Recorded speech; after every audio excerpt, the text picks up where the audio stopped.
এই সরকারটা তো সংবিধানের আওতায় শপথ গ্রহণ করেছে, সুতরাং সংবিধানের আওতায় থেকে সংবিধানের সরাসরি বিরোধিতা করা, যেটা এই সংবিধানে লেখাই আছে ৭-এর কথে, এটা রাষ্ট্রদ্রোহিতার সমান অপরাধ, যার যে অপরাধের জন্য মৃত্যুদণ্ড হতে পারে।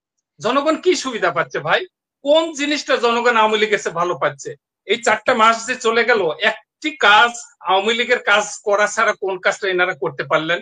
দেশের জন্য নতুন কিছু ক্রিয়েটিভ কোনো কিছু সৃষ্টি করতে পারলেন, দেখাইতে পারলেন? টাকা ছাপায় ছাপায় বেতন দিতে হচ্ছে সরকারি ইয়েদের। বর্তমান সরকারটা যে কত মিথ্যাবাদী!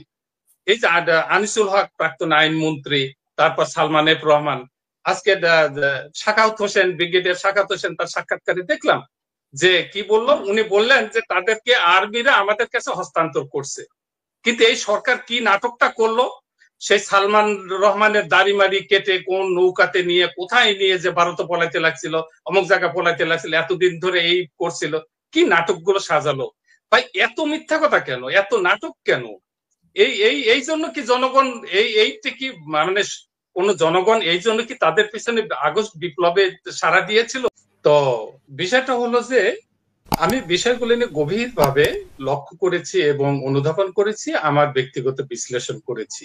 আমার কাছে এগুলো খুবই হঠকারিতার মতো মনে হয়েছে যে একদল অজ্ঞ এবং খুব অযোগ্য ব্যক্তিদের হাতে যতটুকু ক্ষমতা, অতি বেশি ক্ষমতা পাইলে তারা যে একসময় মূল্যহীন কিছু কার্যক্রমের মাধ্যমে, লোকের হাতে তো ছিল, তারা তো ভালো কিছু করতে পারেনি, যোগ্য লোকের হাতেই তো ছিল। আমি হ্যাঁ ঠিক আছে, আমি সে ভুল স্বীকার করি যে পৃথিবীর এমন কোন সরকার নাই যে আমরা চ্যালেঞ্জ করে বলতে পারবো যে তাদের ভুল ত্রুটি নাই, কম আর বেশি। হ্যাঁ, এই আওয়ামী লীগ সরকার অনেক কিছু করেছে, আবার ভুলও আছে। আমরা আমাদের ভুল যে নাই এটা আমি অস্বীকার করব না যে আমাদের কোনো ভুল নাই, কিন্তু আবার এটাও লক্ষ্য করতে হবে যে যে অর্জনগুলো হয়েছে দেশে, সে অর্জনগুলোও দেখতে হবে যে আওয়ামী লীগের আমলেই হয়েছে। তো এই অর্জন অন্য কোন দল এই রকম অর্জনের কৃতিত্ব স্বীকার করতে পারে, এই দাবিটা মনে হয় খুব যৌক্তিক ভাবে কোনো দল করতে পারবে না। তো তারপরে বলে হ্যাঁ আমাদের ভুল আছে, আমাদের ভুল হয়েছে। কিন্তু একটি বিষয় হলো যে বর্তমান যে এই সমন্বয়ক বৃন্দ, তারা দেখেন আপু, দেখেন একটা জিনিস, সেটা হলো যে এই যে উনি একটা বক্তব্য দিলেন, যে সমন্বয়করা বক্তব্য দিলেন, এর আগে এনাদের যে মাস্টার মাইন্ড, কথিত মাস্টার মাইন্ড মাহফুজ, উনি একটা বক্তব্য উনি একটা ফেসবুকে স্ট্যাটাস দিয়ে তার কয়েক ঘন্টার মধ্যে সরিয়ে নিলেন। এমনই স্ট্যাটাস দেয়, এমনই জ্ঞান বুদ্ধি দেয় যে কয়েক ঘন্টার মধ্যে সেটা নিজেই সরিয়ে নিতে হয়। এই বক্তব্যটা যে আওয়ামী লীগের অথবা ৭২ সালের সংবিধান অথবা মুজিবীয় সংবিধানকে কবর রচনা হবে, এটা কিন্তু সুস্পষ্ট। আমার এখানে বিশেষজ্ঞ ভাই আছেন, সুস্পষ্ট কিন্তু সংবিধানের ৭-এর ১ ক খ ধারার ১-এর সংবিধান বিরোধী। এখানে সংবিধানের ৭-এর সংবিধানে যদি না থাকে, বিপ্লবী সরকারি যদি হয়, তাহলে সেই সংবিধান বিরোধী সরকার তো হয়নি। এখন তো এই সরকারটা তো সংবিধানের আওতায় শপথ গ্রহণ করেছে, সুতরাং সংবিধানের আওতায় থেকে সংবিধানের সরাসরি বিরোধিতা করা, যেটা এই সংবিধানে লেখাই আছে ৭-এর কথে, এটা রাষ্ট্রদ্রোহিতার সমান অপরাধ, যার যে অপরাধের জন্য মৃত্যুদণ্ড হতে পারে। ৭-এর ১ এখানে কতে লেখা আছে, এই সংবিধান বা ইহার কোন অনুচ্ছেদ রদ রহিত বা বাতিল হতে পারে, সেই সংবিধানের আলোকেই আপনি বলছেন যে ফাঁসিও হইতে পারে এটার জন্য। হ্যাঁ, এই সংবিধান, ওনার বক্তব্যটা সরাসরি সংবিধান বিরোধী, আমি চ্যালেঞ্জ করে বলতেছি। ৭-এর ১ ক খ এখানে সুস্পষ্ট লেখা আছে, সংবিধানের যারা বিরোধিতা করবে তারা রাষ্ট্র, এবং এই যারা চেষ্টা করবে তারা রাষ্ট্রদ্রোহিতার সমান অপরাধ, সমান তারা দোষী হবে। তো এই আমার মনে হয় না যে সমন্বয়ক বৃন্দরা সংবিধানের আলোকে থেকে, যদি বিপ্লবী সরকার হতো, যা খুশি তা বললে সেগুলো সংবিধানের সাথে সম্পৃক্ত অথবা একটা প্রাসঙ্গিক নাও আসতে পারত, কিন্তু সংবিধানের আলোকে শপথ দিয়ে এই কথাগুলো যে বলা যায় না, এই জ্ঞানটা যে এই ছাত্র যারা সমন্বয়, তাদের মধ্যে এই বোধের যে এতটুকু অভাব, সেই অভাব এর আগে আমরা পরিলক্ষিত হয়েছে যে 2 ঘন্টার মধ্যে একটা স্ট্যাটাস দিয়ে সরিয়ে নিতে হয়, এমনই মাস্টার মাইন্ড। আর এই 4 মাস পরে উপলব্ধি আসলো, এই 4 মাস এতদিন ধরে এই উপলব্ধিটা আসে নাই। আর বিশেষ কথা হলো যে তারা যখন আন্দোলন করেছে তাদের সেই দফার মধ্যে কোন দফার মধ্যে কি ছিল এইটা যে 72 সালের সংবিধানকে আমরা কবর রচনা করব? কোন দফার মধ্যে ছিল যে আমরা বিপ্লবী সরকার গঠন করব? কোন দফার মধ্যে ছিল যে আমরা এই সংবিধান সংস্কার কমিটি করব, অমুক কমিটি করব? একটা দফার মধ্যে একটা দাবি জনগণকে বলে নাই। জনগণ এই জন্য তাদেরকে সহযোগিতা করে নাই। এগুলো জনগণকে ব্ল্যাকমেইল করা হচ্ছে, সম্পূর্ণরূপে জনগণকে ধোঁকা দেওয়া হচ্ছে নিজেদের ব্যর্থতা ঢাকার জন্য। এই সমন্বয়ক বিন্দু মানে তারা বর্তমানে চরম ভাবে ব্যর্থ। জনগণকে আওয়ামী লীগের কি ভালো দিতে পেরেছে? আমার ওয়াদুদ ভাই যে বললেন কিছু কিছু ক্ষেত্রে ঠিক আছে, আমি তার মতামতকে শ্রদ্ধা করি, কিন্তু আমি দেখা সুনির্দিষ্ট করে বলেন যে আওয়ামী লীগের এই জিনিসটা ভালো করছে। জনগণের সুবিধাই তো আমাদের মাপকাঠি। জনগণ কি সুবিধা পাচ্ছে ভাই? কোন জিনিসটা জনগণ আওয়ামী লীগের ভালো পাচ্ছে? এই 4টা মাস যে চলে গেল, একটি কাজ আওয়ামী লীগের কাজ করা ছাড়া কোন কাজটা এনারা করতে পারলেন? দেশের জন্য নতুন কিছু ক্রিয়েটিভ কোন মানে কিছু সৃষ্টি করতে পারলেন, দেখাইতে পারলেন? টাকা ছাপায় ছাপায় বেতন দিতে হচ্ছে সরকারি ইয়েদের। আর দুনিয়ার করার জন্য সুযোগ দিচ্ছেন না, তো করার জন্য তো সুযোগ দিতে হবে ভাই। এখানে কি আওয়ামী লীগ কি কোনো মিছিল মিটিং করতেছে? করতে দিচ্ছেন? কোন ধর্মঘট করছে? একটি ধর্মঘট হয়েছে যে আমরা সুযোগ দিলাম না? তো ভাই কি গণতন্ত্রের জন্য আমাদের স্বাধীনতার দ্বিতীয় স্বাধীনতার কৃতিত্বের দাবি করেন যে আমরা একটা ধর্মঘটও করি না, মিছিল মিটিংও করি না, আর আপনারা ভয় পেয়ে গেলেন যে আমরা করতে দেই না? এটাও তো ভাই এই স্বাধীনতার জন্য কি জনগণ কি তাদের পিছনে সেই 5ই আগস্টের জনগণ সাথে ছিল? এগুলো সব ব্ল্যাকমেইল, এগুলো মনে হচ্ছে অজ্ঞতার একটা মানে ইয়াটা। তো এখন বিষয়টা হলো যে এই এই সমন্বয় বিন্দু একটা নিজেরা যে কাজগুলো করতেছে একটি মানে উল্লেখিত মানে গ্রহণযোগ্য উল্লেখিত মানে যাদের আলোচিত রাজনৈতিক দল তো কোনোদিনই, আমি চ্যালেঞ্জ করে বললাম, একটি মানে উল্লেখিত রাজনৈতিক দল এটাকে সমর্থন করবে না। যাদের সংসদে কোনো প্রতিনিধি ছিল বা কখনো ছিল বা সেরকম একটা মানে সংসদে তারা নির্বাচনে অংশগ্রহণ করে একটা ভোটের পর্যায়ে গিয়েছে, এইরকম কোন গ্রহণযোগ্য অথবা উল্লেখিত রাজনৈতিক দল তাদের এই যে তারা যে 31শে ডিসেম্বর যে কাজগুলো করতে যাচ্ছে একটা দলও সমর্থন করবে না। কেন? এত যদি হয় ঠিক আছে, ঠিক আছে, আওয়ামী লীগ খারাপ, ভালো কথা, আওয়ামী লীগের বিরুদ্ধে বিপ্লব হয়েছে, ভালো কথা। তো ভাই আওয়ামী লীগ নিয়ে এত ভয় কেন? জনগণের উপর ছেড়ে দেন। এই নির্বাচনে আসতে দেব না, এই রাজনীতি করতে দেব না, এটা কি সভ্য দেশের কথা? যে আমি নির্বাচনে আসতে দেব না, রাজনীতি করতে দেব না, কবর রচনা করব? এই জন্য কি জনগণ 5ই আগস্টের সাথে ছিল?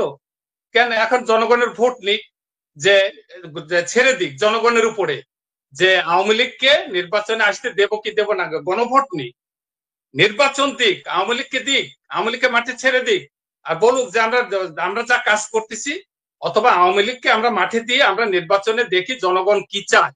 জনগণের প্রতি যদি এতই আস্থা থাকে ছেড়ে দেন। আওয়ামী লীগ নাই খারাপ কাজ করছে, জনগণের অনেক দলকে নির্বাচনে আসতে দেয়নি, ভালো কথা।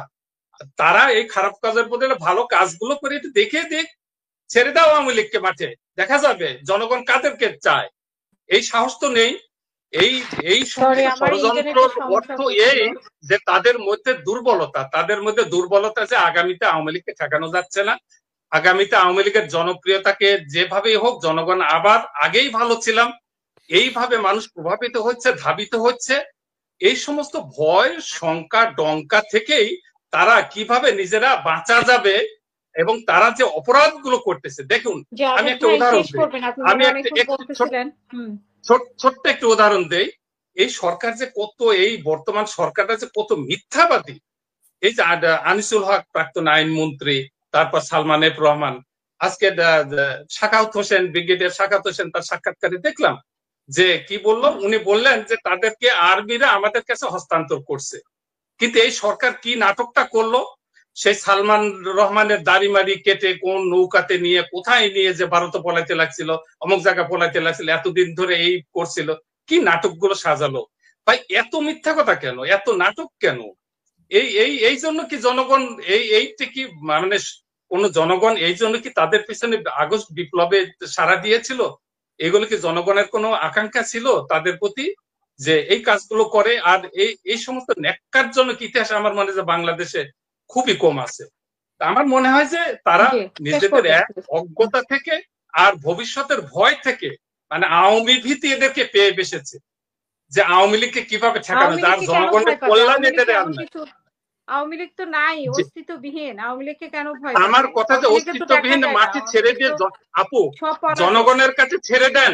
জনগণ কাদেরকে অস্তিত্ব রাখে, কাজ দিতে রাখেন, এটা তো মালিককে, দেশের মালিক তো জনগণ। ছেড়ে দেন। আপনার কথা শুনে মনে হচ্ছে, আজাদ ভাই আপনার কথা শুনে মনে হচ্ছে যে আওয়ামী লীগ এত সুন্দর পরিশোধিত প্রস্ফুটিত একটা মানে একেবারে সাধু একটা দল ছিল। একটু খারাপ কিছু বলেন, আপনাদের ব্যর্থতার দুই একটা জায়গায় একটু বলেন। আমি ব্যর্থতা স্বীকার, আমি প্রথমেই কিন্তু স্বীকার করে নিছি আমাদের ব্যর্থতা ছিল।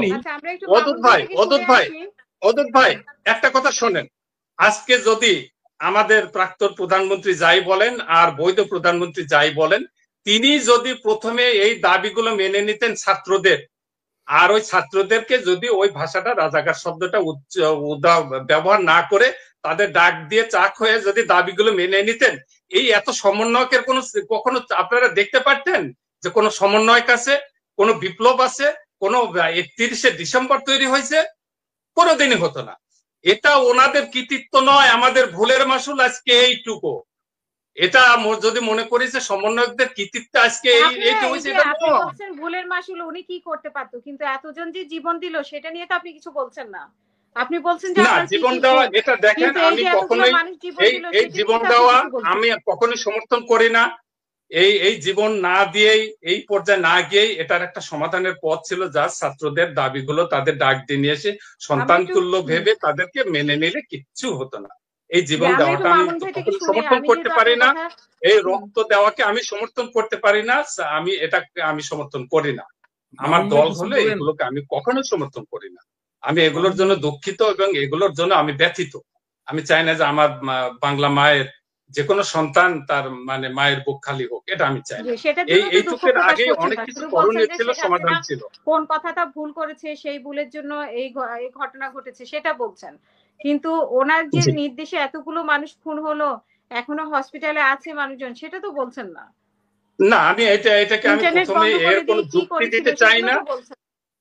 হ্যাঁ, এর কোনো আমি যুক্তি দিতে চাই না। আমার বাংলা মায়ের কোনো বুক খালি হোক, এটা আমি কখনোই কোনোভাবে কোনো যুক্তিতে এটাকে আমি প্রতিষ্ঠিত করতে চাই। এর জন্য আমি দুঃখ প্রকাশ করি যে আমি এটাকে সমর্থন করি না।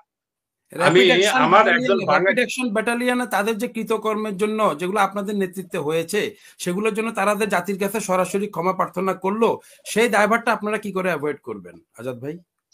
না, এই দায়ভার আমরা আওয়ামী লীগ অ্যাভয়েড করার মতো, এই দায়ভার যেহেতু হত্যা হয়েছে, তো এই দায়ভার অ্যাভয়েড আমরা করার মতন অবস্থান কখনো আছে থাকবে বলে আমি মনে করি না। হয়তো আমাদের দল একসময় এটাকে রিয়ালাইজ করে সেই বক্তব্যটা আশা করি জাতির সামনে আসবে। আমি